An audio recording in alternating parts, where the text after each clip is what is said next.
जय हिंद प्यारे दोस्तों। उम्मीद करता हूं कि आप सभी लोग खुश होंगे, स्वस्थ होंगे, व्यस्त होंगे, मस्त होंगे और अपनी पढ़ाई में जरूर मस्त होंगे, है ना। तो कहने का मतलब यही है दोस्तों, मैंने आप लोगों को जो है वो ऑलरेडी जो है आप लोगों को प्राचीन इतिहास से लेकर के आपके उनके कालखंड से लेकर के कुलीन वंश से 700 ईसा पूर्व से लेकर के 1050 ईसा पूर्व तक कार्तिकेय राजवंश खत्म कर दिया है हमारे परिवार ने। बहुत अच्छा चल रहा है और अच्छा प्रदर्शन मिल रहा है और आप लोगों का ये Bhupi B for Bhupi channel हमेशा ऋणी रहेगा और हमारा परिवार यूं ही आगे बढ़ता रहेगा और यूं ही बढ़ेगा तो सफलता जरूर हमें मिलेगी, है ना। और आप लोगों से यह भी मेरी उम्मीद है कि आप लोग जरूर प्रयास कर रहे होंगे विद नोट्स के साथ, विदाउट नोट्स के साथ नहीं है। 100 बार बोलता हूं मैं, विदाउट नोट्स के साथ नहीं चलना है, विद नोट्स के साथ चलना है। Always time remember my thought, don't forget. Okay, तो कहने का मतलब यही है। अब आज हम जो पढ़ने वाले हैं वो क्या पढ़ने वाले हैं, वो पढ़ने वाले हैं कुमाऊं का चंद राजवंश। अब देखिए कुमाऊं का चंद राजवंश जो आ चुका है। अब आप कुमाऊं में एंट्री कर रहे हैं धीरे धीरे, है ना। तो कुमाऊं में एंट्री करेंगे, चलो कुमाऊं का शहर करेंगे, अच्छे से घूमेंगे, अच्छे से प्रदर्शन करेंगे, वहां पे क्या क्या राज रहा वहां पे विशेष, है ना। कुमाऊं को देखेंगे पूरी फैमिली के साथ, ऐसा नहीं है, ठीक है। तो चलिए दोस्तों आज शुरू करते हैं, ज्यादा समय नहीं लूंगा, ठीक है। लिखेंगे जरा, क्या लिखेंगे कि चंद वंश के स्थापना, ठीक है, यानी कि चंद वंश की स्थापना। एक बात बताओ आप लोगों को, बात यह है कि आप लोग बिल्कुल प्यार से जिस चीज को मैं यहां लिखता हूं उस चीज को आप लिखते रहिए। बाद में मैं एक बार पूरा ही पढ़ा दूंगा एक सीन में, जब पूरा लिख दूंगा उसके बाद थोड़ा हम रिवीजन करेंगे, ठीक है। ऐसी कोई घबराने की बात नहीं है। देखिए पहला पॉइंट लिखो, है ना, शुरू करो। क्या होगा सर जी कि चंद वंश की स्थापना, ठीक है। कहां से मानी जाती है, बोलेंगे सर जी जो चंद वंश की स्थापना मानी जाती है वो आपके कहां से मानी जाती है। तो चंद वंश की स्थापना जो है वो राजबुंगा किले से मानी जाती है, ठीक है। लिखेंगे आप राजबुंगा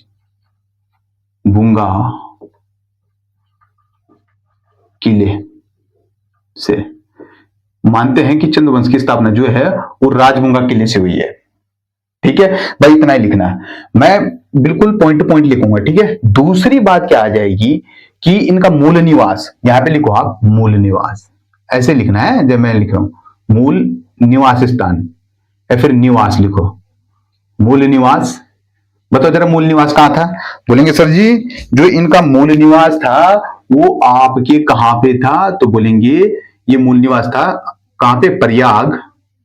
लिखेंगे यहां पे प्रयाग में गंगा, प्रयाग में गंगा पार, ठीक है। प्रयाग में गंगा पार झूसी, यानी कि झूसी, ठीक है। ऐसे ही लिखते रहो आप, झूसी नामक स्थान पर ऐसे लिखो, या तो नामक स्थान या झूसी में लिखो, झूसी में ऐसे लिखो, है ना, झूसी में, ठीक है। अच्छा, 2 पॉइंट हो गए। तीसरा पॉइंट क्या हो जाएगा, उसको जरा प्यार से लिखना।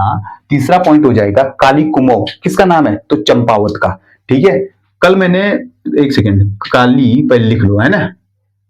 चंपावत का क्षेत्रफल बताना जरा, यहां पे क्षेत्रफल बताना चंपावत का।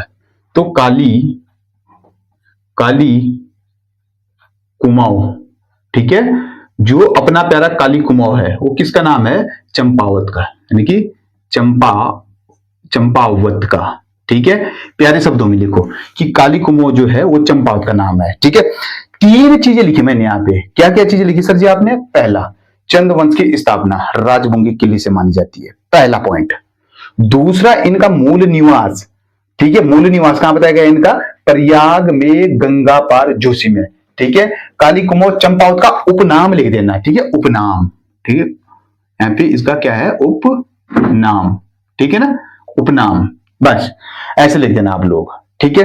अब इसको जो है एक बॉक्स के अंदर यहां पे क्या कर देंगे, हम बंद कर देंगे इस तरीके से, ठीक है ना, बंद कर देंगे। ये मान लिया राजबुंगा किले से हुई है, ठीक है, चंपावत के। राजबुंगा किला कहां पे है आपके, चंपावत में, यानी कि अब ये मत बोलना कि कहां है, जैसे फोर्ट मोइरा का किला हो गया, लाल मंडी का किला हो गया आपका, अभी आएंगे धीरे धीरे। चंपावत में, ये आपके चंपावत में है, ध्यान रखना, ठीक है। अच्छा, तो इसको कर दिया मैंने बंद, क्यों किया सर जी, क्यों। अच्छा, इसका क्षेत्रफल पूछा था मैंने यहाँ पे कितना है, जरा बताएंगे यहाँ पे। आप बताओ, चमोली का बता दो, बोलेंगे सर जी चमोली का बता दो। एक सेकंड बस, थोड़ा सा टाइम होगा। उत्तरकाशी का बता दो, और आपके सबसे छोटा कौन सा है, बोलेंगे वो चंपावत, चंपावत का बता दो। इन तीनों का जो मुझे है क्षेत्रफल बता दो, बस मजा आ जाएगा, है ना। जब इनका आप क्षेत्रफल बता देंगे, कुछ भी पढ़ो यार, बस आराम से पढ़ो। अच्छा, फिर इनके कुछ ताम्रपत्र मिले अब हमें, जरूर मिले होंगे, ऐसा तो है नहीं कि इनके भी ताम्रपत्र नहीं मिलेंगे। अब कौन कौन से वो चार चीजें हैं, कौन कौन से हैं, जरा लिखेंगे आप। पहला, जो पहला आ जाएगा अपना, वो हो जाएगा अपना पहला लिखेंगे यहाँ पे, क्या लिखेंगे कि इनके ताम्रपत्र, किसके, चंद राजाओं के ताम्रपत्र, ऐसे लिख दो आप, यानी कि लिखेंगे यहाँ पे चंद राजाओं के ताम्र पत्र। ठीक है, पहला, पहले लिखेंगे मझेड़ा का ताम्रपत्र। ठीक है, पहला है आपका मझेड़ा, क्या लिखेंगे, मझेड़ा का ताम्र पत्र। ठीक है, दूसरा जरा आप यहां पे लिखेंगे, वो है आपका मुन्ना कोट का ताम्रपत्र। ठीक है, यहां पे लिखेंगे मुन्ना कोट का ताम्र पत्र। ठीक है, तीसरा लिख दो जरा यहां पे मुन्ना पावे का ताम्रपत्र, तो पावे ठीक है का ताम्र पत्र। ठीक है, ठीक है, तो अब क्या करेंगे हम, अगला पॉइंट जो लिखेंगे यहाँ पे, और वो होगा आपका चौथा पॉइंट डाल के लिखना। क्या लिखेंगे, बोलेंगे सर जी कि बालेश्वर मंदिर, प्यार से लिखना जरा इसको, अभी बताएंगे इनके बारे में। बालेश्वर, मैं बड़े बड़े लिख रहा हूं इसलिए यहाँ पे, ठीक है, बालेश्वर मंदिर। ठीक है, क्या बोलेंगे सर जी, बालेश्वर मंदिर में, ठीक है, मैं किसके, दूसरे से लिख रहा हूं मैं, ठीक है, ताकि याद रहे आप लोगों के, कराचल। ठीक है, कराचल देव, बालेश्वर मंदिर के आपके कराचल देव के, ठीक है, चमोली के गोपेश्वर। ठीक है, चमोली के गोपेश्वर के त्रिशूल लेख। ठीक है, त्रिशूल लेख, चमोली के गोपेश्वर के त्रिशूल लेख, व पिथौरागढ़, बड़ा हो जाएगा यहीं पे लिखता हूं। ठीक है, व पिथौरागढ़। ठीक है, पिथौरागढ़ के कहा, आनंदपाल। ठीक है, पिथौरागढ़ के आनंदपाल से जो है वास्ते ताम्रपत्र का आदि मिले, लिखेंगे वास्ते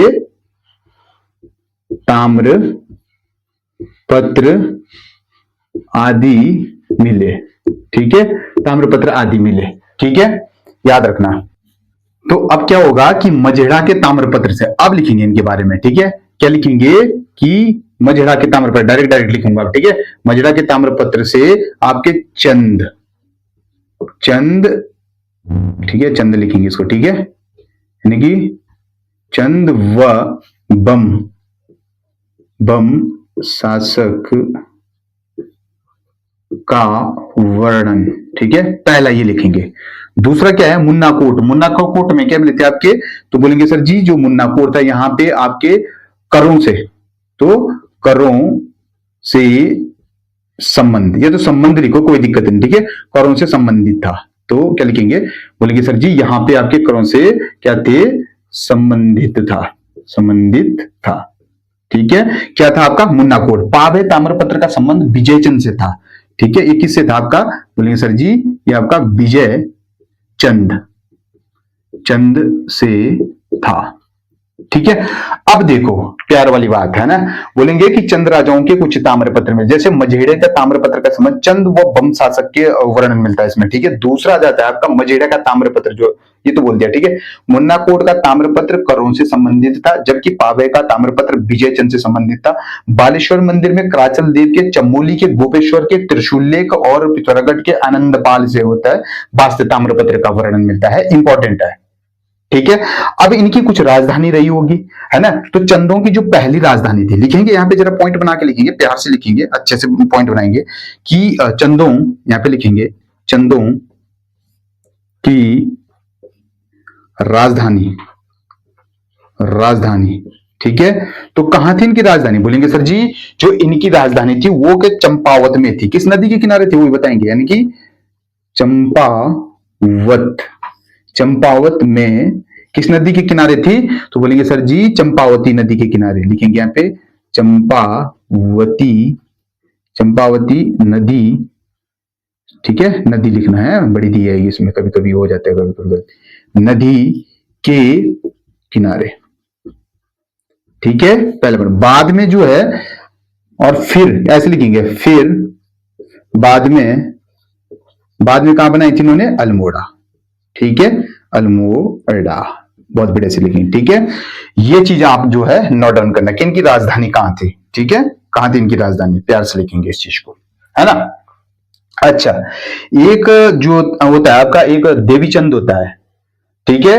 तो देवीचंद की जो राजधानी हुआ करती थी वो देवीपुर में हुआ करती थी, ठीक है। लिखेंगे जरा उस पॉइंट को भी यहां पे, वह क्या लिखेंगे, देवीचंद व देवी सिंह लिख सकते हैं ना, देवी सिंह, ठीक है, देवीचंद और देवी सिंह के समय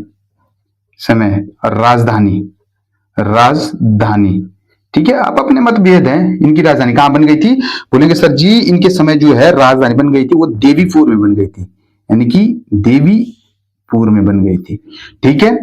और बात ये आती है कि चंद राजाओं के, लिखेंगे जरा यहाँ पे कि चंद राजाओं क्या लिखेंगे, यानी कि चंद राजाओं के या फिर चंद राजाओं की वंशावली, ठीक है। वंशावली जो है वो मनोदय काव्य में दी गई, कहां दी गई है, मनोदय काव्य में, ये तो वर्णन है इसका, वर्णन, ठीक है। और जो इनके क्या होते थे, जैसे राजमहल को क्या बोलते थे चंदों के समय, तो चौमहल, ठीक है, बोलेंगे जरा यहाँ पे राजमहल, लिखेंगे यहाँ पे राजमहल को क्या बोलते थे, चौमहल के रूप में बुलाते थे, ठीक है, चौमहल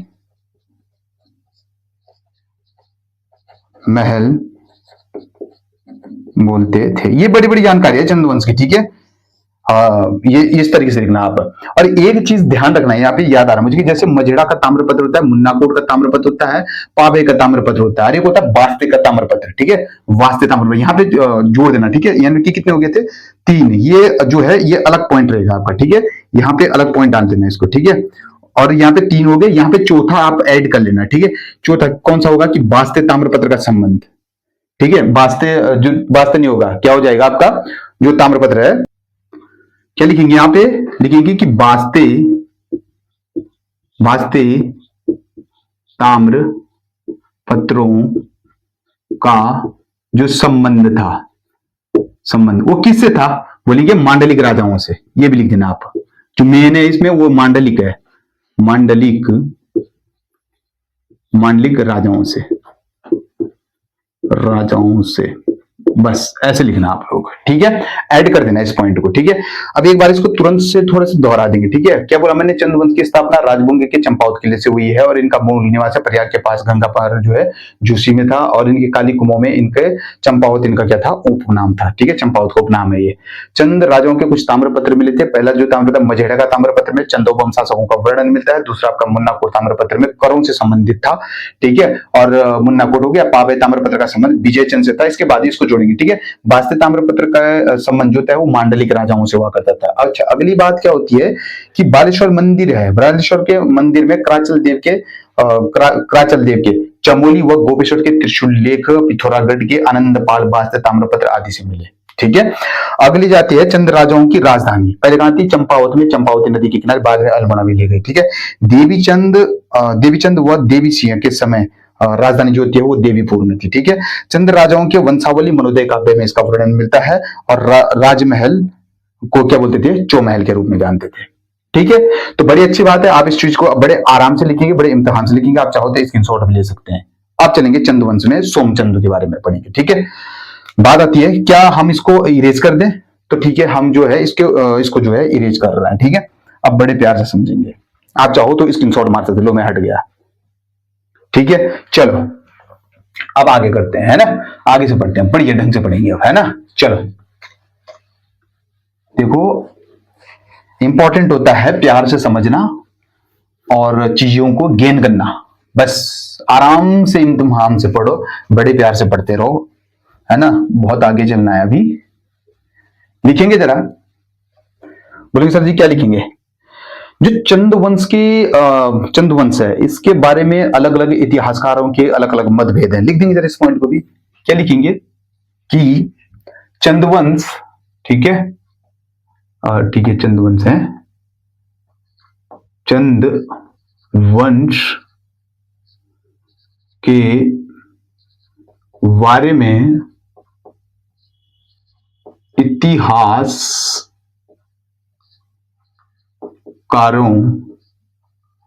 के अलग अलग या भिन्न भिन्न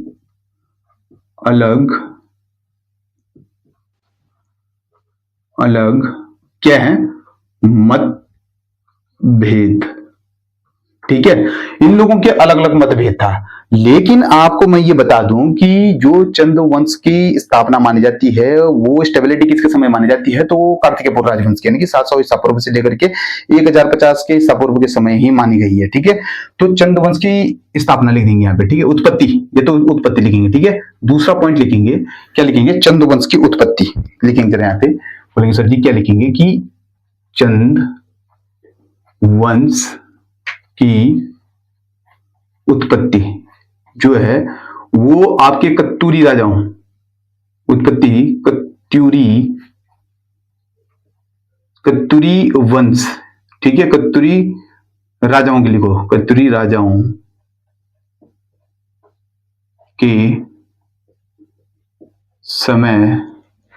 के समय से मानी जाती है, ठीक है, मानी जाती है। बहुत बढ़िया सर जी, ठीक है। ये मानी जाती है, बात इस तरीके से है कुछ, ठीक है। अब अपने मतभेद हैं, कोई कुछ मानता है तो कोई कुछ मानता है, कोई कुछ मानता है, ठीक है। इस चीज को आप जरा है थोड़ा सा ध्यान रखना, ठीक है। एक सेकंड, पसीना भी लगी रहे, है ना। तो इस तरीके से जो है आप लोग ऐसे ही नोट्स बनाएंगे, ठीक है। देखिए सोमचंद ने जो है वो चंदवंश की स्थापना क्या लिखेंगे, एक सेकंड, जो सोमचंद था, अच्छा इसका क्षेत्रफल नहीं बताया आप लोगों ने, जरा बता दो, है ना। तो अभी मैं बताऊंगा, अगर आप लोग नहीं बता रहे बता दूंगा, ठीक है। पहला होगा, दूसरा होगा, तीसरा लिखेंगे यहाँ पे कि सोमचंद, लिखेंगे जरा सोमचंद, क्या लिखेंगे, सोमचंद ने जो है क्या लिखेंगे, सोमचंद ने चंदवंश की स्थापना, चंद वंश, एक सेकेंड है, चंद वंश लिखेंगे, ठीक है, चंद वंश की स्थापना, ठीक है, चंद्रवंश की स्थापना बोलेंगे सर जी।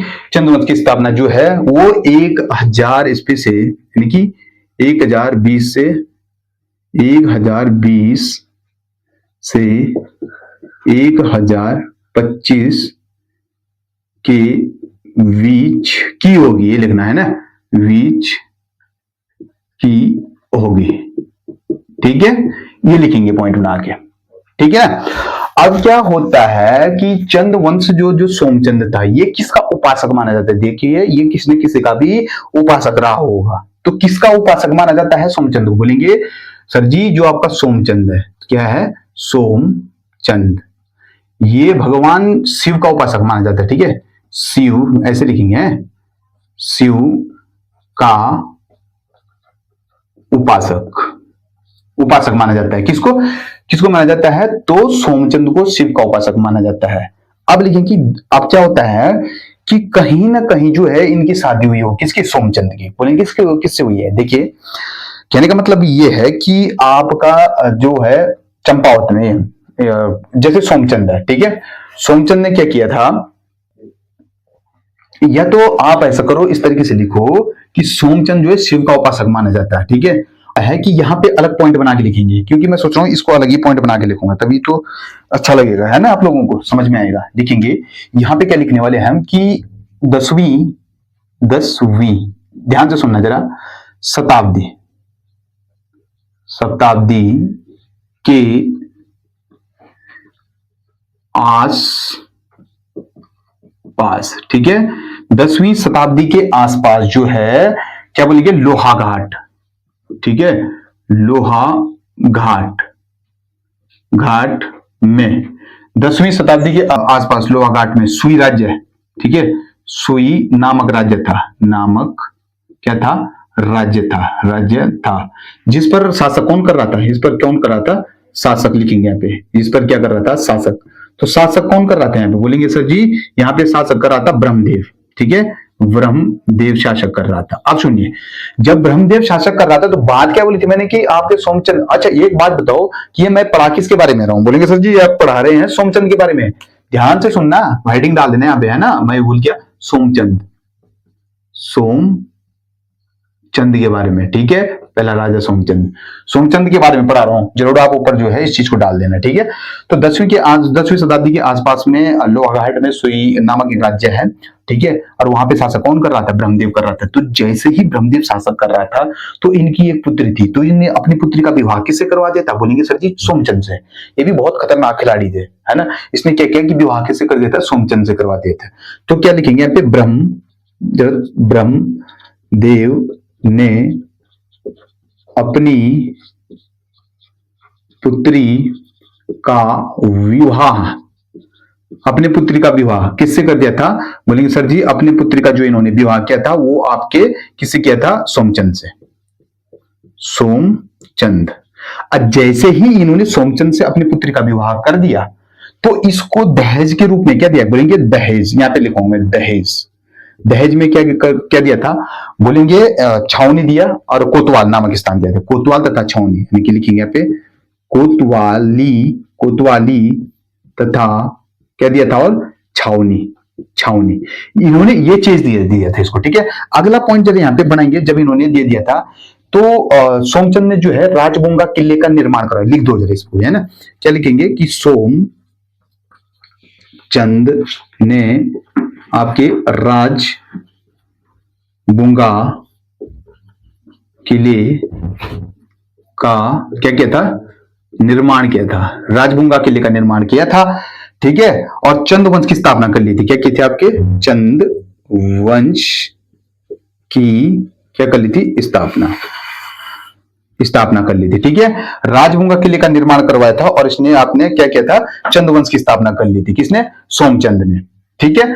तो इतने समझने में कोई दिक्कत तो नहीं आ रही है, कोई परेशानी तो नहीं हो रही है, बोलेंगे सर जी बिल्कुल नहीं हो रही है, क्या होगा, चंद वंश के जो इतिहासकारों ने अलग अलग मतभेद थे, अलग अलग कत्तूरी शासक के समय इसका क्या माना जाता था, तो कत्तूरी शासक के समय जो है चंद राजाओं के क्या माना जाता है, उत्पत्ति हुई थी, ये माना जाता है, ठीक है। और सोमचंद ने चंद वंश की स्थापना 1020 से 1025 के बीच की होगी। अगला पॉइंट, ठीक है, सोमचंद जो है शिव का उपासक था। 10वीं शताब्दी के आसपास में, हाँ इसमें मैं थोड़ा सा कंफ्यूज हो रहा था, तो 10वीं शताब्दी के आसपास में आपके लोहाघाट में ये आप ऐसे लिखेंगे 10वीं शताब्दी में लोहाघाट के आसपास सुई राज्य पड़ता है, ऐसे लिखना, ठीक है, लोहाघाट के आसपास में सुई राज्य पड़ता है, जहां पे आपका शासक कौन कर रहा था, ब्रह्मदेव कर रहा था। तो ब्रह्मदेव कर रहा था, तो ब्रह्मदेव जब कर रहा था उसने अपनी पुत्री का विवाह किससे करवा दिया था, तो सोमचंद से करवा दिया था, और उसने दहेज के रूप में क्या दिया था, तो कोतवाली और आपका क्या दे दिया था, आपका बोलेंगे सर जी, और छावनी दे दिया था, ठीक है। उसके बाद आ जाता है सोमचंद ने राजबुंगा किले का निर्माण करवाया और चंदवंश की क्या कर दी थी, स्थापना कर दी थी, ठीक है ना, इस चीज को आप ध्यान रखेंगे। अब अगला पॉइंट बनाएंगे इसमें, वो क्या बनाएंगे, जो सोमचंद हुआ करता था वो किसका भाई था, तो बोलेंगे कन्नौज के नरेश का भाई था। लिखेंगे जरा कि सोमचंद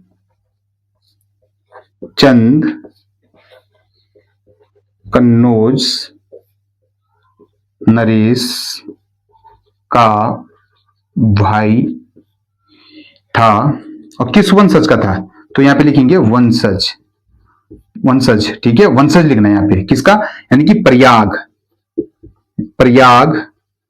के चांदपाफूर का वंशज, और राजधानी कहां थी, उस समय इसकी राजधानी, ठीक है, राजधानी उस समय की कहां थी, बोलेंगे राजधानी थी इसकी कन्नौज, ठीक है। और सोमचंद ने जो है वो दानकोट के रावत राजाओं को परास्त कर दिया, ठीक है, लिखेंगे जरा इसको भी, क्या लिखेंगे, चौथा पॉइंट बना के क्या लिखेंगे, जो सोमचंद था ये लिखेंगे, सोमचंद ने, ठीक है, यानी कि सोमचंद ने कहां के, दानकोट के लिखेंगे,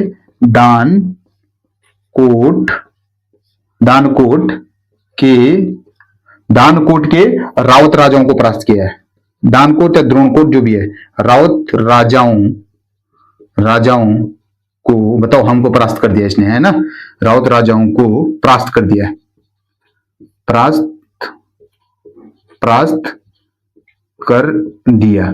जैसे इनको परास्त किया तो यहां के जो मंत्री हुआ करते थे वो मेहरा और फतेयालों को यहां के मंत्री बना दिए। और यहां पे लिखेंगे और यहां मंत्री मेहरा व फरत्याल फरत्यालों को बना दिया। अब बात आती है, क्या बात आती है कि जो मेहरा लोग थे वो आपके, लिखेंगे जरा यहां पे, मेहरा मेहरा लोग कहां थे? मेहरा लोग कहां थे? यानी कि कोटालगढ़ कोटालगढ़, ठीक है। वे फरत्याल फरत्याल, ठीक है। फरत्याल लोग कहां के थे? बोलेंगे सर जी फरत्याल लोग जो होते हैं वो डुगरी, ठीक है, डुगरी में रहते थे, इस ऐसे लिखेंगे इसको, ठीक है, यानी कि डुगरी में थे। अब आप अंदाज लगाओ कि सोमचंद ने क्या क्या करवा दिया है। अब अगली जो बात आती है कि सोमचंद ने क्या किया, देखिए कंफ्यूज होने की जरूरत नहीं है, कुछ नहीं किया इसने।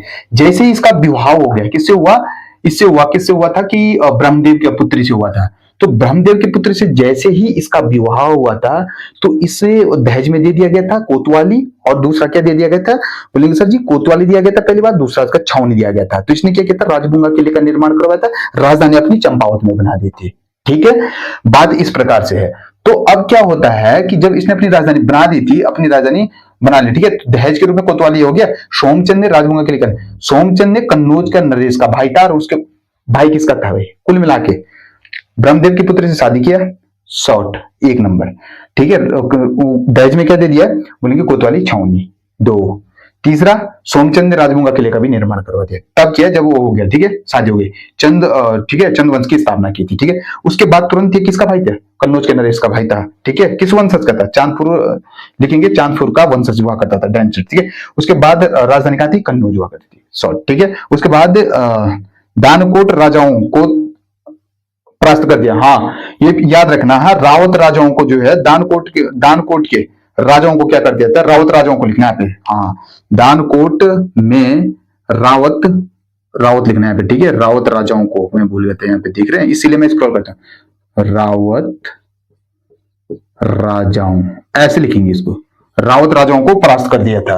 और जैसे ही परास्त कर दिया था तो यहाँ पे मेहरा और फरत्यालों की नियुक्ति कर दी थी, मंत्री बना कर दिए थे। जो आपके मेहरा होते थे वो आपके कोटालगढ़ के हुआ करते, फरत्याल लोग आपके डुगरी के, ठीक है ना। कोई दिक्कत, कोई प्रॉब्लम?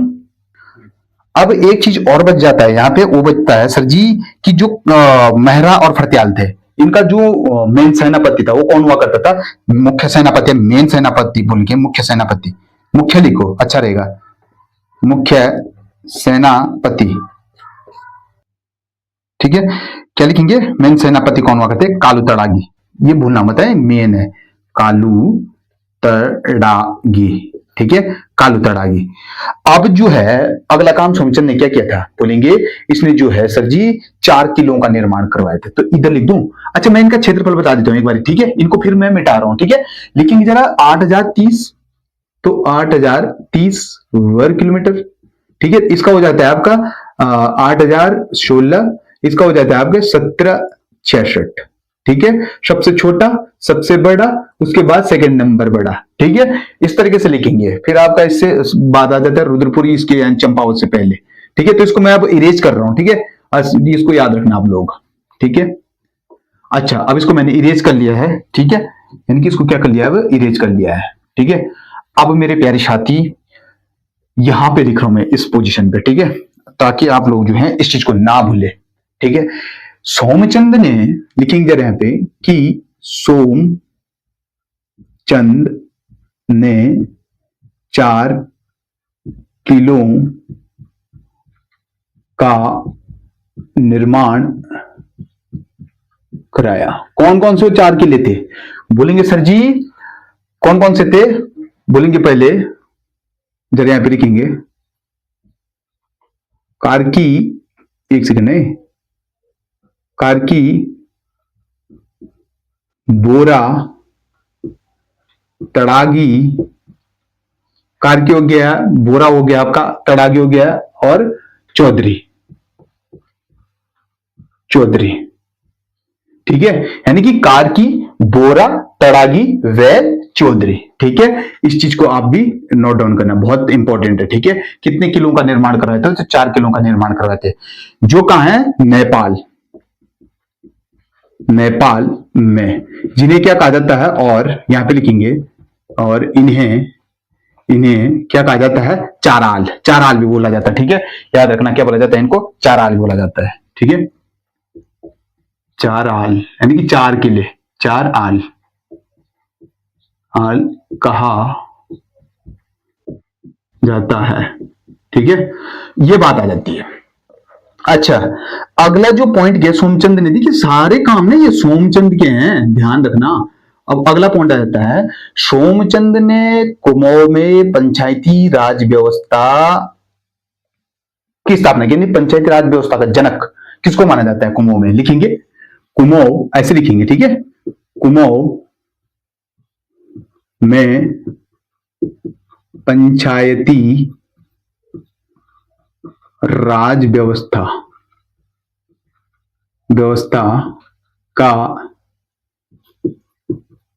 राज व्यवस्था की स्थापना की। ठीक है, राज व्यवस्था की स्थापना की। ठीक है, राज व्यवस्था की स्थापना की, ये बड़ा इंपॉर्टेंट क्वेश्चन है। ठीक है, और यहां पे ग्रामों के लिए क्या कहते हैं इसने? लिखेंगे, और ग्रामों के लिए। ठीक है, ग्रामों के लिए शानों तथा बूढ़ों लिखेंगे। जरा ग्रामों के लिए लिखेंगे यहां पे, यानी कि बूढ़ों व सियानों की क्या की थी? नियुक्ति की। ठीक है, बूढ़ों व सियानों की क्या की थी इसने? बोलेंगे सर जी बूढ़ों व सियानों की नियुक्ति की। अतः लिखेंगे यहां पे, अतः। ठीक है, सोमचंद को चंपावत, वो सोमचंद को कुमाऊं का लिखेंगे, सोमचंद को कुमाऊं में। ठीक है, सोमचंद को जो है कुमाऊं में चंदवंश का क्या माना जाता है? संस्थापक माना जाता है।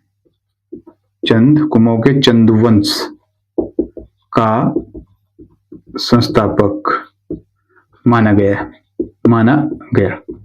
ठीक है, आप ये चीजें लिखेंगे। अब जो है सोमचंद जो अपना क्या बोलते हैं, टैक्स, कर किसको दिया करता था? तो डोटी के राजाओं को क्या कर दिया करता था? ये कर दिया करता था। ठीक है, यानी कि लिखेंगे जरा, डोटी के राजाओं, इंपॉर्टेंट करके लिखना ये। ठीक है, ये मत सोचना सर बस ब्लैक से लिखते जा रहे हैं, इसका मतलब ये नहीं कि इंपॉर्टेंट है, बहुत इंपॉर्टेंट है। ठीक है प्यारे साथियों, डोटी के राजाओं को कर दिया करता था। और इस समय डोटी का राजा कौन हुआ करता था? लिखेंगे इस समय, सोमचंद के समय, इस समय जो है वो डोटी का राजा कौन हुआ करता था? बोलेंगे सर जी जयदेव मल। ठीक है, यानी कि डोटी का राजा कौन हुआ करता था? जयदेव मल हुआ करता था। ठीक है, डोटी के राजाओं को क्या बोला जाता था? यानी कि डोटी के राजाओं को। ठीक है, तो अब ये इसको देता है। आप लिखेंगे जरा अगला पॉइंट बना के कि डोटी का जो राजा था, डोटी का राजा कौन था? पहला राजा लिखना है यहाँ पे, पहला राजा। ठीक है, अभी 1-2 पॉइंट और भी है, वो भी लिखूंगा। डोटी का पहला राजा कौन था? बोलेंगे पहला राजा था आपका वामदेव। ठीक है, वामदेव। अभी मत बोलना कि जयदेव मल ही था उसके समय, नहीं, वामदेव हुआ करता था। लिखेंगे वामदेव। ठीक है, डोटी का पहला राजा कौन हुआ करता था? बोलेंगे सर जी डोटी का पहला राजा वामदेव हुआ करता था, और इनको ही रेखा का राजा भी कहा जाता है। ठीक है, लिखेंगे यहाँ पे जरा कि डोटी राजाओं को जो है वो आपका रेखा का राजा भी कहा जाता था। ठीक है, डोटी के राजाओं को रेखा का राजा भी कहा जाता था। ठीक है, और ये क्या होते थे? मलवंशी भी बोला जाता है। ठीक है, मलवंशी, नहीं मलवंशी का राजा भी कहा जाता है। ठीक है, मलवंशी। मलवंशी का, क्या लिखेंगे, मलवंशी का राजा भी कहा जाता था। ठीक है, कंफ्यूजन नहीं होना इस चीज पे। ठीक है, अब जो है सोमचंद के बाद जो है अब कौन शासक आ जाता है? सोमचंद के बाद उसका उत्तराधिकारी कौन हुआ करता है? बोलेंगे सर जी आत्मचंद हुआ करता था, जिसका लगभग 20 साल लगभग क्या चला था इनका शासक चला था। ठीक है, सोमचंद के बाद जो होता है लिखेंगे यहाँ पे बड़े अक्षरों में लिखेंगे। ठीक है, सोमचंद, सोमचंद। ठीक है, इसमें ब्लैक में लिख देता हूं मैं, कंफ्यूजन नहीं होना। ठीक है, यानी कि सोमचंद, सोमचंद का उत्तराधिकारी, अधिकारी चंद शासक, चंद शासक, उत्तराधिकारी चंद शासक कौन था? आत्मचंद। तो आत्मचंद था। ठीक है, जिसने क्या किया था? 20 वर्ष क्या किया था? शासक किया। ठीक है, किया। और तीसरा जो इनका शासक हुआ करता था वो कौन हुआ करता था? पूर्णचंद, जिसका 1066 से लेकर के आपका 1000 आपके 66 से लेकर के इनकी 1084 तक क्या किया था इसने? शासक किया था। ठीक है, लिखेंगे जरा यहीं पे डाल देता हूं मैं। ठीक है, दिख रहा होगा, यहीं पे डाल देता हूं। ठीक है, और ग्रीन से डाल देता हूं ताकि आप लोगों को और भी मजा आए और समझ में आए। ठीक है, लिखेंगे तीसरा शासक, तीसरा शासक, शासक कौन हुआ करता? तीसरा शासक बोलेंगे सर जी अभी तो बताया आपने, पूर्णचंद, यानी कि पूर्णचंद। ठीक है, 1066 से आपके 1084 तक क्या क्या था? शासक किया। ठीक है, शासक किया था किसने? इसने।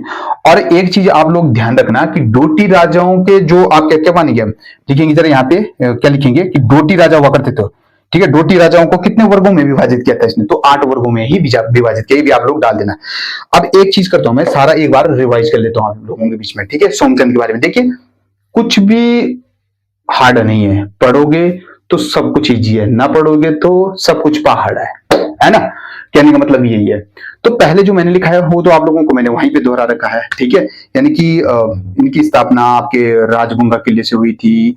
इनका जो आपका उपनाम कालीकुमो का उपनाम, के कालीकुमो किसको बोला जाता है? चंपावत को बोला जाता है। या फिर इनके स्थान मूल निवास कहाँ माना जाता था? तो गंगा के पार झूसी नामक स्थान पर माना जाता था। तो ये मैंने आपको पहले कर दिया है, जो मैंने अभी ऑलरेडी जो है इरेज कर दिया वो चीज। ठीक है, अब बात आती है सोमचंद की।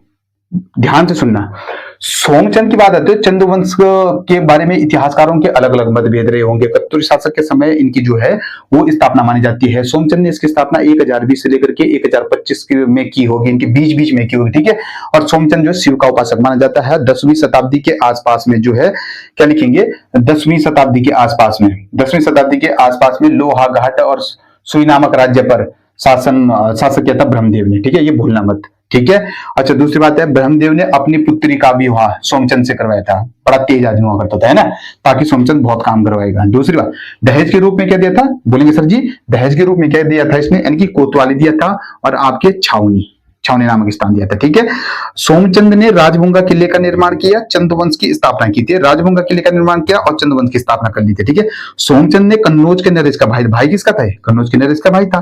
किस वंशज का था? तो बोलेंगे सर जी वंशज तो भी लिखा है आपने, प्रयाग में चांदफाफुर का वंशज हुआ करता था और राजधानी कहां थी इसकी? कन्नौज। ठीक है, कन्नौज डबल नो है। ठीक है, अच्छा उसके बाद चौथा आता है क्या जाता है कि सोमचंद ने, यहाँ पे सोमचंद लिखना, ठीक है, सोमचंद बोलना मत।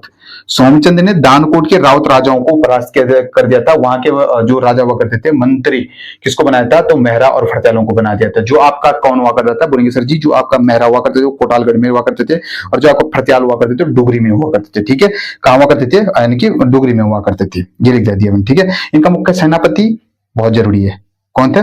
कालू तड़ाग हुआ करता था। किसके? इन मेहराओं का। ठीक है, कालू तड़ागी हुआ करता था, याद ये चीज को रखना आप। ठीक है, अच्छा सोमचंद ने 4 किलों का निर्माण किया था। कौन कौन से थे हुए? कारकी, बोरा, तड़ागी, चौधरी और नेपाल में है। और इनको क्या कहा जाता था? 4 आल भी कहा जाता है। ठीक है। चाराल भी कहा जाता है, ये लिखा हुआ है मैंने यहाँ पे, ठीक है, चाराल भी कहा जाता है। कुमाऊं में पंचायती राज व्यवस्था का जनक किसको माना जाता है? आपका सोमचंद को माना जाता है। और इसमें क्या कहते हैं, ग्रामों के लिए इसने शाणों तथा बूढ़ों की क्या कर दी थी, नियुक्ति कर ली थी। अतः कुमाऊं में चंद्रवंश का संस्थापक जो होता है वो आपका सोमचंद को ही माना जाता है। डोटी के राजाओं को टैक्स दिया करता था, कर दिया करता था, क्योंकि भाई महिला प्रत्यार लोग हैं, ऐसा नहीं चलेगा कि टैक्स नहीं देगा, है ना। ऐसा नहीं है कि राउत राजाओं को परास्त कर दिया, हरा दिया, हम जैसे लोगों को हरा दिया, क्या ही कर सकते हैं हम, ठीक है। डोटी के राजाओं को कर दिया करता था, ठीक है। और इस समय डोटी के राजा कौन को हुआ करते थे इसके समय पे? तो जयदेव मल्ल हुआ करते थे। डोटी के राजाओं का जो क्या लिखेंगे, डोटी के राजा, पहला राजा जो, हाँ, डोटी का जो होता था आपका पहला राजा वो कौन हुआ करता था? बोलेंगे सर जी, वामदेव, ठीक है। और डोटी के राजाओं को रेखा का राजा भी कहा जाता है और मलवंशी के राजा भी कहा जाता है, ये भी आप लोग लिख देना। सोमचंद ने चंद्रवंश का जो उत्तराधिकार हुआ करता था वो चंद शासक आत्मचंद ने 20 वर्ष जो है शासक किया है। और तीसरा शासक आपका पूर्णचंद्र 1066 से लेकर के 1084 तक जो है इसने क्या कर दिया था, आपका शासन कर लिया था, ठीक है प्यारे साथियों। तो मेरे हिसाब से तो आज का यही है, ठीक है। और बाकी जो इसमें कुछ मुझे लग नहीं रहा कि बचा होगा, भाई तभी अगर कुछ बचा होगा तो उस चीज को भी मैं एक बार पूरा देख लेता हूं, क्या बचा है क्या नहीं बचा है, ठीक है। तो जो है मुझे यहाँ पे थोड़ी सी एक दिक्कत लग रही है, डोटी का पहला राजा नहीं, मलवंश का पहला राजा लिखना है, ठीक है। क्या लिखेंगे? मलवंश, यहाँ पे गलती हुई है, मलवंश है ये, ठीक है। मलवंश का पहला, हाँ, पहला राजा, ठीक है। मलवंश का पहला राजा कौन हुआ करता था? वामदेव हुआ करता था। और वामदेव ने जो है अपने इष्ट देवी के नाम पर जो है अपनी राजधानी कहाँ रखी थी? चंपा में, ठीक है, इष्ट देवी के नाम पे। यहाँ पे लिख देंगे तो इष्ट देवी लिख देना, चाहिए ना लिखना, कोई दिक्कत नहीं। तो इष्ट देवी के नाम से अपनी राजधानी कहाँ की थी? चंपा में, ठीक है, चंपा में की थी, ठीक है। तो आज के लिए प्यारे साथियों इतना ही है, और उम्मीद करता हूं कि आप लोगों को यह वीडियो भी पसंद आएगी। और ये चंद्रवंश का जो आपका सोमचंद था ये आज यहीं पे फिनिश होता है, और आत्मचंद भी हो गया है, पूर्णचंद भी हो गया है, यानी कि 1066 से लेकर के 1084 तक, ठीक है। धीरे धीरे हम ऐसे आगे बढ़ेंगे। आज के लिए इतना ही, धन्यवाद। जय हिंद, जय भारत, जय उत्तराखंड।